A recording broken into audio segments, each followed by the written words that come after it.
Break के बाद आपका स्वागत है। खबरों की शुरुआत करेंगे। ईरान युद्ध को लेकर दुनिया में खलबली मचा देने वाली खबर आ रही है। ट्रंप ने हॉर्मुज नाकाबंदी पर ईरान को 48 घंटे का अल्टीमेटम दे दिया है और धमकी भरे अंदाज में कह दिया है कि बात नहीं मानी जाती तो बिजली संयंत्रों पर हमला होगा, तबाही आएगी। ये जल मार्ग वैश्विक तेल आपूर्ति के लिए बेहद अहम है और इसके बंद होने से तेल की कीमतें $100 पार पहुंच गई है। तो अब अगले 48 घंटे तय करेंगे कि जंग और बढ़ेगी या हालात जो है वो संभलेंगे। दरअसल मिडिल ईस्ट में जारी ईरान युद्ध अब एक निर्णायक और खतरनाक मोड़ पर पहुंचता नजर आ रहा है, जहां वैश्विक ताकतें खुलकर आमने सामने आ रही है। तो वहीं एक तरफ अमेरिका ने ईरान की सैन्य क्षमता को सीमित करने के लिए अपने अभियान को और तेज कर दिया है, तो वहीं ब्रिटेन ने भी खुलकर वॉशिंगटन का साथ देते हुए अपने सैन्य ठिकानों के इस्तेमाल की अनुमति दे दी है। ब्रिटेन की प्रधानमंत्री कीर स्टारमर के कार्यालय से जारी बयान में स्पष्ट किया गया कि ईरान द्वारा अपने हमलों का दायरा बढ़ाकर अंतर्राष्ट्रीय जहाजरानी को निशाना बनाना गंभीर चिंता का विषय है और इसके जवाब में सामूहिक आत्मरक्षा के तहत अमेरिका को यह समर्थन दिया गया है। तो दूसरी तरफ रूस ने इस संघर्ष में अपना रुख साफ कर दिया है। राष्ट्रपति व्लादिमीर पुतिन ने ईरान के साथ खड़े होने का खुला ऐलान करते हुए उसे एक वफादार दोस्त और भरोसेमंद साथी बताया है। नौरोज के मौके पर दिए गए संदेश में पुतिन ने ईरान की जनता के साहस की सराहना करते हुए इस मुश्किल वक्त में हर संभव समर्थन का भरोसा दिलाया। तो इन घटनाओं ने साफ कर दिया है कि यह संघर्ष अब केवल क्षेत्रीय नहीं रहा, बल्कि एक बड़े वैश्विक टकराव का रूप लेता जा रहा है। अमेरिका और उसके सहयोगी जहां ईरान को रोकने की रणनीति पर काम कर रहे हैं, तो वहीं रूस का समर्थन इस जंग को और जटिल बना रहा है। तो ऐसे में सवाल यही है कि क्या ये टकराव सीमित रहेगा या फिर दुनिया एक बड़े युद्ध की ओर बढ़ रही है। तो इसी पर चर्चा करेंगे। हमारे साथ वॉर एक्सपर्ट्स भी जुड़ेंगे और इस चर्चा को आगे बढ़ाएंगे।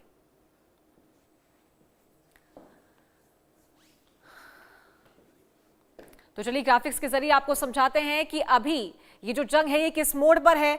तो सपोर्ट की होड़ और जंग में नया मोड़, जंग में बड़ा जियोपॉलिटिकल मोड़ आने वाला है। ग्राफिक्स के जरिए आपको पूरी स्थिति समझा रहे हैं। यूके ने यूएस को बेस इस्तेमाल करने की मंजूरी दे दी है, इस पर भी ईरान खफा नजर आ रहा है। तो ईरान के खिलाफ सैन्य जो दबाव है उसे तेज कर दिया गया है। साथ ही तो रूस ने खुलकर ईरान का साथ दे दिया है, यानी कि रूस पूरी तरीके से सपोर्ट करता हुआ नजर आ रहा है अब ईरान का, और मुश्किल वक्त में साथ देने का पुतिन ने वादा किया है, यानी कि ईरान के सपोर्ट में है खुलकर रूस। तो मिडिल ईस्ट में टकराव और ज्यादा गहराता हुआ नजर आ रहा है। तो चलिए इस चर्चा को आगे बढ़ाएंगे। हमारे साथ गेस्ट भी जुड़ रहे हैं। कर्नल टीपी त्यागी जी हमारे साथ जुड़ रहे हैं, रिटायर्ड रक्षा विशेषज्ञ। सर बहुत स्वागत है आपका। साथ ही रवि अरोड़ा विदेश मामलों की जानकार हैं। रवि अरोड़ा जी आपका भी बहुत बहुत स्वागत है। तो सबसे पहले कर्नल टीपी त्यागी जी मैं आपका रुख करना चाहूंगी कि किस मोड़ पर अब ये जंग जाती हुई नजर आ रही है। 23वां दिन है, लगातार हमले हो रहे हैं, परमाणु केंद्रों को निशाना बनाया जा रहा है अब। जी अभी लेटेस्ट तो ये है कि ईरान ने अटैक किया है इजराइल की डिमोना साइट पर। दरअसल में न्यूक्लियर साइट पर ये अटैक नहीं लगता, बल्कि ये अटैक लगता है शहर पर और उस शहर के पास जो दूसरा शहर है अरद, उसके ऊपर। करीब 10 लोग गंभीर रूप से घायल हैं। ये तो एक बात। उधर ट्रंप ने ये कहा है कि अगर 48 घंटे में बिना शर्त के, बिना धमकाए हुए अगर ईरान पूरी तरह से स्ट्रेट ऑफ हॉर्मुज को नहीं खोलता है तो हम उसके पावर स्टेशंस के ऊपर हमला करेंगे। अच्छा, पावर स्टेशन पर हमले का मतलब ये है कि वहां का बिजली पानी बंद हो जाएगा, इंटरनेट वहां पर पहले से ही बंद है, डिस्ट्रक्शन वहां पर रोजाना अनअबेटेड चल रहा है। तो ऐसी स्थिति में ईरान हो सकता है, क्योंकि उसका रेजिस्टेंस रोजाना कम होता चला जा रहा है। दिखता तो है कि वो मिसाइलों से अटैक कर रहा है, लेकिन जो भी उसका जखीरा था बहरहाल पिछले 22 दिनों में कम हुआ है। अब इतना जो कहा था वो कहा तो बाद में होगा, काम पहले शुरू हो गया। यानी कि इजराइल ने ऑलरेडी उनके सोलर पावर प्लांट के ऊपर हमला कर दिया। हालांकि इजराइल ने ये हमला इसलिए किया होगा चूंकि ईरान ने डिमोना पर हमला किया, जी और जी ईरान ने डिमोना पर इसलिए हमला किया जी क्योंकि इजराइल और अमेरिका ने नतांज पर हमला किया। तो ये चेन तो एक दूसरे के साथ जुड़ी हुई है। लेकिन जो ट्रंप ने कहा, अभी तो 48 घंटे हुए भी नहीं है और हम्म इजराइल ने उनके सोलर प्लांट पर पहले ही हमला कर दिया है। हम्म यानी कि ये सिचुएशन ईरान के लिए अनबियरेबल हो जाएगी कि अगर वहां का बिजली पानी बंद हो, और प्लस जो डिस्ट्रक्शन हो रहा है, और वो डिस्ट्रक्शन भी उन बमों से जिनमें ड्रोन की तरह कुछ केजी एक्सप्लोसिव नहीं है, या जिनमें मिसाइल की तरह क्विंटल में एक्सप्लोसिव नहीं है, जिनमें टनों में बारूद है। उन बारूदों से करीब करीब 20,000 से ज्यादा ईरान में के 200 शहरों में हमले हो चुके हैं जी अमेरिका और इसराइल के द्वारा। तो ऐसी डिस्ट्रक्शन की स्थिति में अगर बिजली पानी भी बंद हो जाए तो फिर क्या होगा? जनता त्राही त्राही करेगी। मैं समझता हूं कि अब ये युद्ध कल्मिनेशन की तरफ बढ़ रहा है। या तो 48 घंटे के बाद खर के ऊपर हमला होगा, केशव आइलैंड के ऊपर हमला होगा, जिसकी तैयारी अमेरिका कर चुका है। वो बता चुका है कि उसका यूएसए त्रिपोली और 3 डिस्ट्रॉयर और 2000 से ज्यादा मेरिनर्स वहां पर पहुंच रहे हैं। तो या तो ये होगा, और या ये होगा कि ईरान इस मामले में स्ट्रेट ऑफ हॉर्मुज को खोल देगा, क्योंकि अब वर्ल्ड ओपिनियन उसके खिलाफ हो गई है। शुरू में नहीं थी। जब भी कभी दो लोगों में लड़ाई होती है तो ज्यादातर लोगों का झुकाव कमजोर की तरफ होता है। ईरान को कमजोर समझा जा रहा था, लेकिन आज जो ईरान ने स्ट्रेट ऑफ हॉर्मुज को बंद किया है, इससे कोई देश कनेक्टेड हो या ना कनेक्टेड हो, उस पर प्रभाव जरूर पड़ रहा है, और प्रभाव है प्रभाव उसके घर तक पहुंच रहा है। लिहाजा आज वर्ल्ड ओपिनियन अमेरिका के खिलाफ नहीं है, ईरान के खिलाफ है। लिहाजा हो सकता है कि ईरान अगले 48 घंटे में कोई रीजनेबल डिसीजन ले। ठीक है रवि जी, मैं आपके पास आऊंगी, लेकिन उससे पहले एक बड़ी खबर आ रही है। बड़ी खबर का रुख कर लेते हैं। इस वक्त की बड़ी जानकारी आपको दे दें। हॉर्मुज पर संभावित कार्रवाई के बीच ये बड़ी खबर आ रही है। अरब सागर में ब्रिटेन की ताकत का प्रदर्शन देखने को मिला। न्यूक्लियर सबमरीन HMS एंसॉन की तैनाती की गई है। टॉमहॉक मिसाइल और टारपीडो से लैस है ये। ईरान हॉर्मुज तनाव के बीच ये बड़ा संकेत है। तो मिडिल ईस्ट में बढ़ते तनाव के बीच ब्रिटेन ने अपनी सैन्य मौजूदगी और मजबूत कर दी है। रिपोर्ट्स के मुताबिक न्यूक्लियर पावर्ड सबमरीन HMS एंसॉन को अरब सागर में तैनात किया गया है, जो टॉमहॉक क्रूज मिसाइल और स्पीयरफिश टारपीडो से लैस है। बताया जा रहा है कि ये पनडुब्बी करीब 5500 मील का सफर तय कर ऑस्ट्रेलिया के पोर्ट से यहां पहुंची है। और खास बात यह है कि ये तैनाती उस वक्त हुई है जब अमेरिका को ईरान के खिलाफ संभावित कार्रवाई के लिए ब्रिटिश बेस इस्तेमाल करने की मंजूरी दी गई है। हालांकि इस रिपोर्ट की आधिकारिक पुष्टि अभी नहीं हुई है। तो अरब सागर में ब्रिटेन की ताकत का प्रदर्शन साफ तौर पर दिखाई दे रहा है। न्यूक्लियर सबमरीन HMS एंसॉन की तैनाती की गई है। टॉमहॉक मिसाइल और टारपीडो से ये लैस है। तो ईरान हॉर्मुज तनाव के बीच ये बड़ा संकेत। तो अमेरिका का साथ देते हुए नजर आ रहे हैं ब्रिटेन, तो वही पुतिन ने खुला सपोर्ट किया है ईरान का। अरब सागर में ब्रिटेन की ओर से अपना शक्ति प्रदर्शन किया गया। न्यूक्लियर सबमरीन HMS एंसॉन की तैनाती यहां की गई है।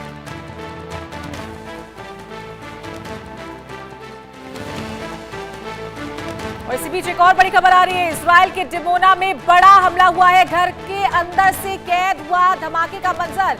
मीडियम रेंज बैलिस्टिक मिसाइल से वार किया गया। रिहायशी इलाके में दहशत और तबाही मचाई गई है। इजराइल के डिमोना शहर से खौफनाक वीडियो सामने आया, जिसमें ईरान की ओर से दागी गई मीडियम रेंज बैलिस्टिक मिसाइल के हमले का पल कैद हो गया है।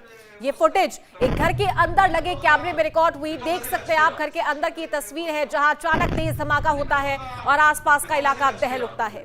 बताया जा रहा है कि मिसाइल पास के रिहायशी इलाके में गिरी, जिससे भारी नुकसान और दहशत फैल गई। इस घटना ने एक बार फिर मिडिल ईस्ट में बढ़ते तनाव और सुरक्षा हालात की गंभीरता को उजागर कर दिया है। तो चलिए चर्चा को आगे बढ़ाएंगे। हमारे साथ गेस्ट लगातार बने हुए हैं। रवि अरोड़ा जी, आपका रुख करना चाहूंगी। जिस तरीके से नतांज और डिमोना पर हमला हुआ है, क्या लगता है आपको, क्या वाकई ये हमले की जो इच्छा थी और हमले के उद्देश्य से ये अटैक किया गया था, या फिर सिर्फ और सिर्फ एक तरीके से हिंट देने की कोशिश की जा रही थी, संकेत देने की कोशिश की जा रही थी, क्योंकि कहीं भी रेडिएशन इफेक्ट नहीं हुआ है, रिपोर्ट्स में ये सामने आया।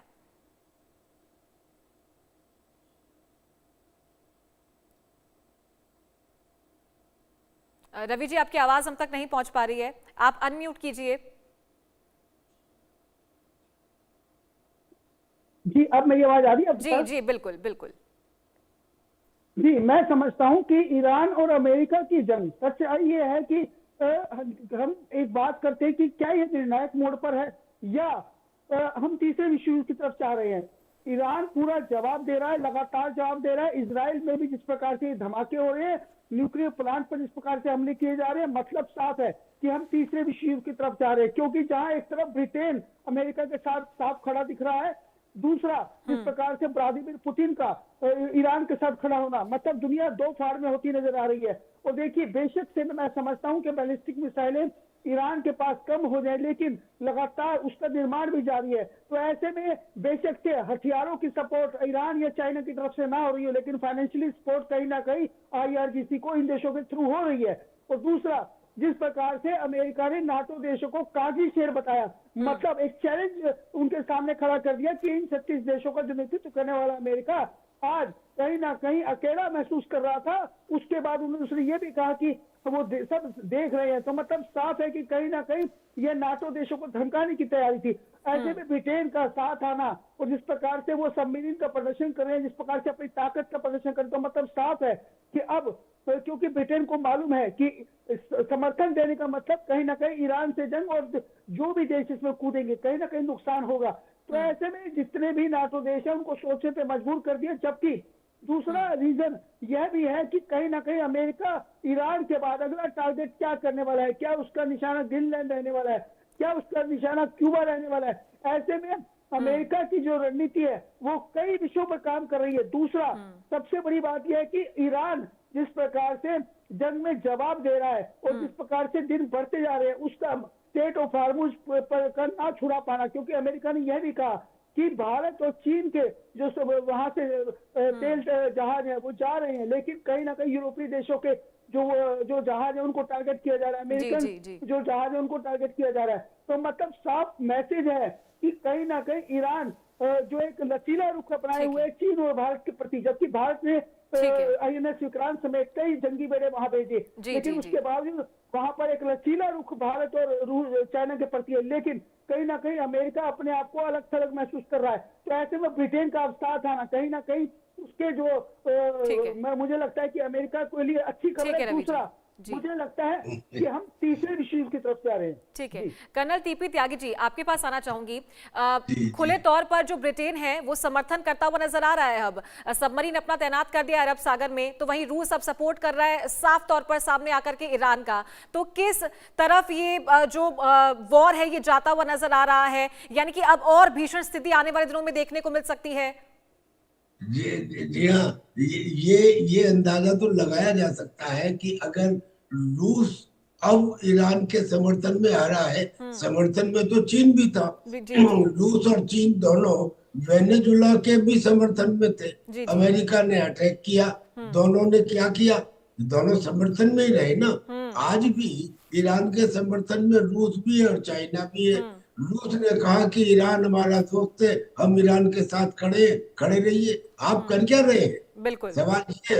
और अगर आप जो कर रहे हैं वो लिमिटेड कर रहे हैं, यानी कि जैसे इंटेलिजेंस की इंफॉर्मेशन दे देना, MIRP टेक्निक दे देना, ये काम तो रूस और यूक्रेन के युद्ध में अमेरिका और नेटो कंट्री पिछले 4 साल कर रही है। तो इसका मतलब ये नहीं हो जाता कि थर्ड वर्ल्ड वॉर की सिचुएशन एकदम पैदा हो गई है। होने को तो कुछ भी हो सकता है। हमने थोड़ी सोचा था आज से 4 साल पहले कि ये लड़ाई इस लेवल तक पहुंचेगी। पर मैं एक बात और कहना चाहता हूँ कि ये कमाल है दुनिया के अंदर कि ईरान ने कह दिया हॉर्मुज स्ट्रेट हमारा है, ज्योग्राफिकल फीचर है, वो तुम्हारा कैसे हो गया? वहां पे तो फ्री नेविगेशन होनी चाहिए। हूतियों ने कह दिया लाल सागर हमारा है, यहाँ से हम किसी को गुजरने नहीं देंगे। चाइना ने कह दिया साउथ चाइना सी हमारा है, यहाँ से हम किसी को गुजरने नहीं देंगे। कमाल की तो रखी है। सारी दुनिया को इकट्ठा होकर इस बात में आना चाहिए कि भगवान के बनाए हुए जो नेचुरल फीचर्स हैं वो फ्री नेविगेशन के लिए है। इंटरनेशनल लॉ भी इसे सपोर्ट करता है। आज तो यूनाइटेड नेशंस का भी एक बयान आया है। यूनाइटेड नेशंस ने कहा कि वर्ल्ड गवर्नमेंट भी अब हॉर्मुज स्ट्रेट को खुलवाने में मदद करेगी। आज के बाद में सिक्योरिटी काउंसिल के जो 5 परमानेंट मेंबर हैं उन्हें बैठ के कम से कम ये तो तय करना चाहिए कि जो नेचुरल ज्योग्राफिकल फीचर्स हैं वो किसी के बाप की बपौती नहीं है, they are open to everyone. So ये स्ट्रेट ऑफ हॉर्मुज को बंद करना गलत है ईरान के लिए, और इसकी वजह से ईरान के खिलाफ वर्ल्ड ओपिनियन बन रही है। अब देखिए यूनाइटेड किंगडम जो पहले मना कर चुका था आज आ गया ना अपने टॉमहॉक मिसाइल लेके और न्यूक्लियर सबमरीन लेके। कल को फ्रांस भी आएगा।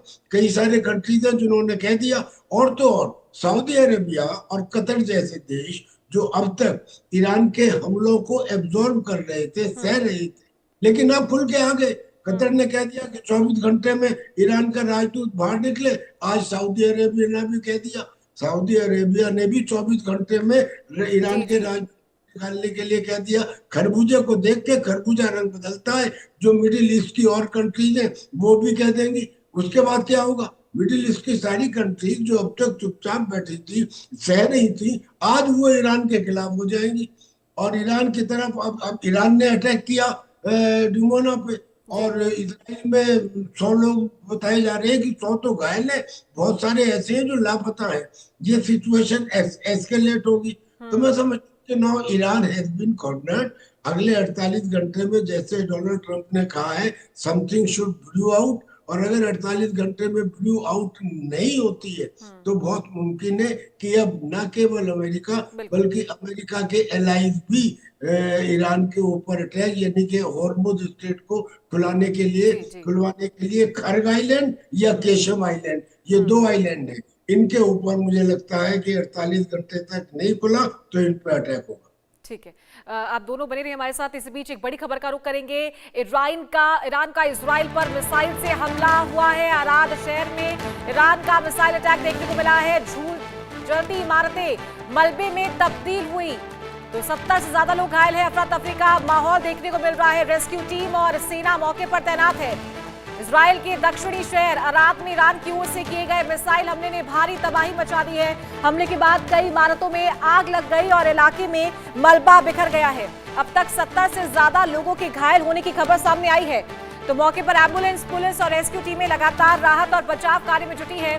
प्रत्यक्षदर्शियों के मुताबिक पूरा इलाका तबाही में बदल गया है और लोगों में दहशत का माहौल है। इजरायली सेना ने 21 मार्च को ईरान से मिसाइल लॉन्च होने की पुष्टि की, जिसके बाद सुरक्षा और सख्त कर दी गई है। तो ईरान की तरफ से मिसाइल अटैक किया गया है। और चलिए चर्चा को आगे बढ़ाएंगे। रवि अरोड़ा जी, आपके पास आना चाहूंगी मैं। जहां एक तरफ ट्रंप रूसी राष्ट्रपति से बातचीत कर रहे थे और बीच में ये भी संकेत देने की कोशिश की गई थी कि युद्ध को अब विराम दिया जा सकता है, पुतिन से बातचीत हो रही थी, लेकिन अब रूस पूरी तरीके सपोर्ट में आ गया है ईरान के, और स्ट्रेट ऑफ हॉर्मुज खोलने के लिए 48 घंटे का अल्टीमेटम दिया है ट्रंप ने। ब्रिटेन अपना सबमरीन तैनात कर रहा है। क्या लगता है कि क्या रूस भी अब हस्तक्षेप करता हुआ नजर आएगा फिजिकली आगे आकर के, जिस तरीके से तमाम जो देश है वो यूएस और इजराइल का सपोर्ट कर रहे हैं?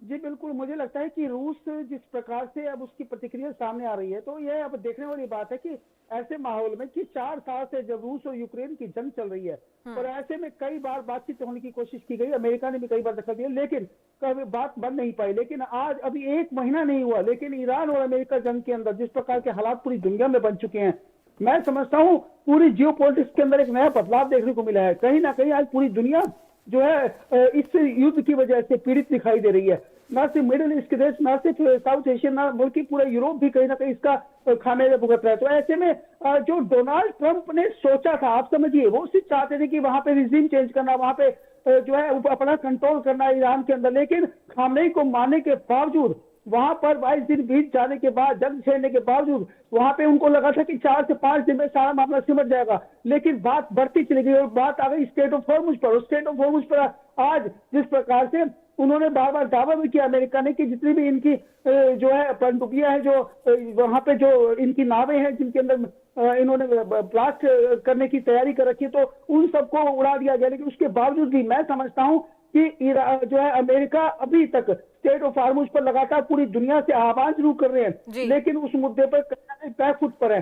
तो यह बात समझने वाली है कि आज ईरान और अमेरिका की जंग के बीच में रूस का कूदना कहीं ना कहीं ये मैसेज नहीं है, क्योंकि यह बहुत बड़ी बात है। क्योंकि अब तक रूस चुप था, क्योंकि उसे लग रहा था कि वो ऑलरेडी उलझा हुआ था, उसके पास बहाना भी था कि वो यूक्रेन से उलझा हुआ है और डायरेक्ट अमेरिका से के सामने नहीं आना चाहता था। लेकिन अब जिस प्रकार के हालात बदल रहे हैं, तो सबको यह एक टाइम लग रहा है, एक ऐसा टाइम लग रहा है जिसमें कहीं ना कहीं डोनाल्ड ट्रंप फंसते दिख रहे हैं, क्योंकि वो सिर्फ बाहर से नहीं गिर रहे, वो अमेरिका में भी गिर रहे हैं। उनके अपने अधिकारी जिस प्रकार से इस्तीफे दे रहे हैं, जिस प्रकार से उनको बेशक से संसद से उनको सपोर्ट मिला है, लेकिन सच्चाई यह है कि वो अपने देश के अंदर ही गिर चुके हैं। और आज उनको भी लगा है कि इतना टाइम बीत जाने के बाद अब सोल्यूशन नहीं निकल पा रहा, लगातार बात बढ़ रही है, बेशक से अल्टीमेटम दे 48 घंटे का। तो ये कहीं ना कहीं मैसेज है पूरी दुनिया के सामने कि डोनाल्ड ट्रंप आज ऐसे चक्रव्यूह में फंस चुके हैं जिससे निकलना उनके लिए आसान नहीं होगा। और शायद यही मौका भी है रशिया के लिए भी, यही मौका है चीन के लिए भी। और कहीं ना कहीं सभी अपने फायदे देखने में इसमें लगे हुए हैं, जिनको जहां फायदा दिखेगा वहां कूदेंगे। और ऐसा नहीं है कि रूस सपोर्ट में, मुझे लगता है कि शायद मैं टिफी त्यागी से बिल्कुल सहमत हूँ, बिल्कुल सही कह रहे हैं, लेकिन कहीं ना कहीं वक्त की नजाकत को समझते हुए मैं समझता हूँ कि आने वाले समय का अभाव है। बहुत बहुत शुक्रिया टीपी त्यागी जी और रवि अरोड़ा जी हमारे साथ जुड़ने के लिए और ये जानकारी देने के लिए। और